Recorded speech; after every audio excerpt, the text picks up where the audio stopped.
നമസ്കാരം. ലോകത്തിന്റെ എണ്ണനാടി എന്നറിയപ്പെടുന്ന ഹോർമൂസ് കടലിടുക്കിനെ ചൊല്ലി അമേരിക്കയും ഇറാനും തമ്മിലുള്ള പോര് ഏറ്റവും വഷളാകുന്നു. ഇറാന് നൽകിയ സമയം അവസാനിക്കാൻ ഇനി വെറും 48 മണിക്കൂർ മാത്രമെന്ന് പ്രഖ്യാപിച്ച ഡൊണാൾഡ് ട്രംപ് തന്റെ ട്രൂത്ത് സോഷ്യൽ പ്ലാറ്റ്ഫോമിലൂടെ ഭീഷണി മുഴക്കി.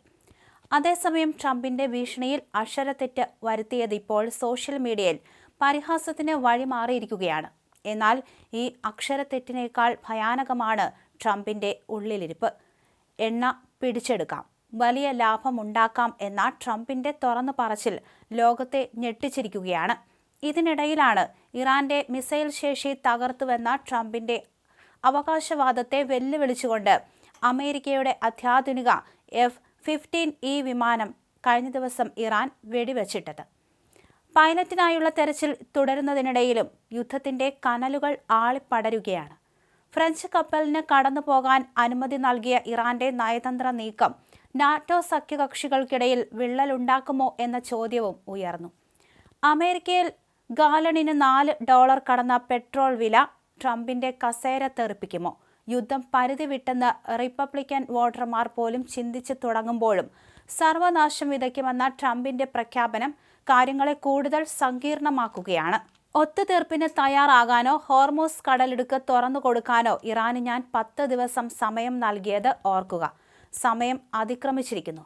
അവർക്കുമേൽ സർവനാശവും പെയ്തിറങ്ങാൻ ഇനി 48 മണിക്കൂർ മാത്രം ബാക്കി. ദൈവത്തിന് സ്തുതി. ശനിയാഴ്ച രാവിലെ തന്റെ ട്രൂത്ത് സോഷ്യൽ വെബ്സൈറ്റിൽ ട്രംപ് കുറിച്ചു. മഴ പെയ്യുക എന്നർത്ഥം വരുന്ന റെയിൻ എന്ന വാക്കിന് പകരം ഭരണം എന്നർത്ഥം വരുന്ന റെയിൻ എന്ന വാക്കാണ് ട്രംപ് തന്റെ പോസ്റ്റിൽ ഉപയോഗിച്ചത്. ആഗോള എണ്ണ വ്യാപാരത്തിൽ നിർണായകമായ ഹോർമൂസ് കടലിടുക്കിനെ ചൊല്ലി സംഘർഷം മുറുകുന്നതിനിടയിലാണ് ട്രംപിന്റെ ഈ ഭീഷണി. ഇടുങ്ങിയ ഈ ജലപാത തുറന്നു കൊടുക്കുന്നതിനായി ട്രംപ് ആദ്യം നിശ്ചയിച്ചിരുന്ന സമയപരിധി മാർച്ച് അവസാന വാരമായിരുന്നു. എന്നാൽ ഇറാൻ കൂടുതൽ സമയം ആവശ്യപ്പെട്ടതിനെ തുടർന്ന് ഇത് ഏപ്രിൽ 6 രാത്രി 8 മണിവരെ നീട്ടി നൽകുകയായിരുന്നു. ഈ സമയപരിധിക്കുള്ളിൽ പരിഹാരമായില്ലെങ്കിൽ ഇറാന്റെ ഊർജ്ജ നിലയങ്ങൾക്ക് നാശനഷ്ടം വരുമെന്നാണ് ട്രംപ് വ്യക്തമാക്കിയത്.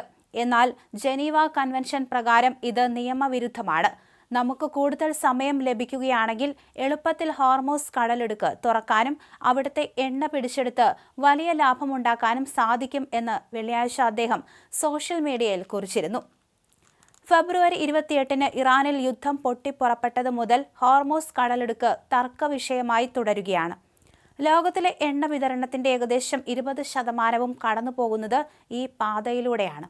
ഇതിനിടയിൽ അമേരിക്കൻ ഇസ്രായേൽ യുദ്ധനീക്കങ്ങളെ പിന്തുണയ്ക്കുന്ന രാജ്യങ്ങൾക്കെതിരെ ഉപരോധം ഏർപ്പെടുത്തിക്കൊണ്ട് കടലിടുക്കിന്റെ നിയന്ത്രണം തങ്ങൾക്കാണെന്ന് ഇറാൻ പ്രഖ്യാപിക്കുകയും ചെയ്തിട്ടുണ്ട്. China, Russia, India, Iraq, Pakistan തുടങ്ങിയ തങ്ങളുമായി സൗഹൃദമുള്ള രാജ്യങ്ങളിൽ നിന്നുള്ള കപ്പലുകൾക്ക് മാത്രമാണ് ഇതുവരെ ഇറാൻ ഈ പാതയിലൂടെ പ്രവേശന അനുമതി നൽകിയിട്ടുള്ളത്.